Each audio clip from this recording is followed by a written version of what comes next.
Hello అండి, welcome back to my channel. Night డిన్నర్లోకి అన్నము అలాగే చికెన్ ఫ్రై చేస్తున్నాను. ఇది చాలా సింపుల్గా చేసుకోవచ్చు, టేస్ట్ కూడా చాలా బాగుంటుంది. ఇక్కడైతే 1/2 kg చికెన్ తీసుకొని ఒకసారి చికెన్ని నీళ్ళు పోసుకొని బాగా కడుక్కోవాలి. చికెన్ బాగా కడుక్కొని ఒక పక్కన పెట్టుకునేసుకోవాలి. ఇంకొక ప్యాన్ తీసుకొని కావాల్సినంత ఆయిల్ వేసుకోవాలి. ఆయిల్ వేడైన తర్వాత ఆవాలు వేసుకొని ఆవాలు చిటపటలాడిన తర్వాత సన్నగా తరిగి పెట్టుకున్న ఎర్రగడ్డలు, కొద్దిగా కరివేపాకు, అలాగే 2 పచ్చిమిరపకాయలు కట్ చేసుకొని వేసుకోవాలి. ఎర్రగడ్డ కొద్దిగా ఫ్రై అయిన తర్వాత సన్నగా తరిగి పెట్టుకున్న టమాటో కూడా వేసుకొని టమాటో సాఫ్ట్ అయ్యేంత వరకు ఫ్రై చేసుకోవాలి. టమాటో బాగా ఫ్రై అయిన తర్వాత ముందుగా కడిగి పెట్టుకున్న చికెన్ వేసుకోవాలి. చికెన్ వేసుకున్న తర్వాత రుచికి తగినంత పసుపు వేసుకోవాలి.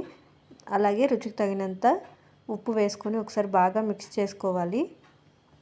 ఇలా ఫస్ట్లోనే కొద్దిగా ఉప్పు వేసుకోవడం వల్ల చికెన్కి అనేది తొందరగా ఉప్పు పడుతుంది.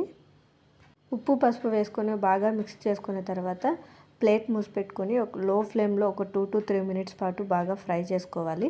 అలాగే మధ్య మధ్యలో ప్లేట్ తీస్తూ బాగా కలుపుకోవాలి, లేదంటే మాడిపోతుంది. మధ్య మధ్యలో కలుపుతూ ఫ్రై చేసుకుంటూ ఉండాలి. అలాగే చికెన్లో నీరంతా ఇంకిపోయి ఆయిల్ అంతా రిలీజ్ అయ్యేంత వరకు చికెన్ని బాగా ఫ్రై చేసుకోవాలి. ఇక్కడ అన్నంలోకి తింటున్నాం కాబట్టి కొద్దిగా గ్రేవీ ఉంటే బాగుంటుందనేసి ఇలా కొద్దిగా మసాలా అయితే రెడీ చేసుకుంటున్నాను.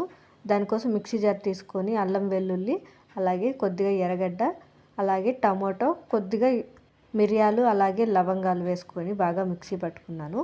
ఆ మిక్సీ పేస్టు వేగుతున్న చికెన్లోకి వేసుకొని బాగా మిక్స్ చేసుకోవాలి. మీకు మసాలా ఏమొద్దనుకుంటే ఉత్త అల్లం వెల్లుల్లి పేస్ట్ వేసుకున్నా కూడా సరిపోతుంది.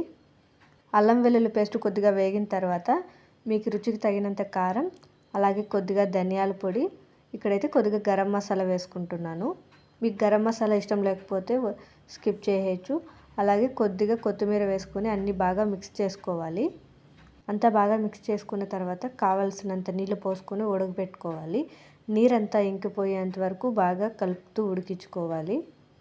ఇక్కడ కావాలంటే కొద్దిగా పుదీనా కూడా వేసుకోవచ్చు. ఇక్కడైతే నేను పుదీనా వేసుకుంటాను లేదు.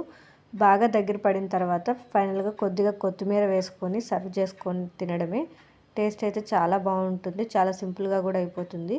నా వీడియోగా నచ్చినట్టయితే లైక్ చేయండి, షేర్ చేయండి, సబ్స్క్రైబ్ చేసుకోవడం మర్చిపోకండి. Thank you for watching.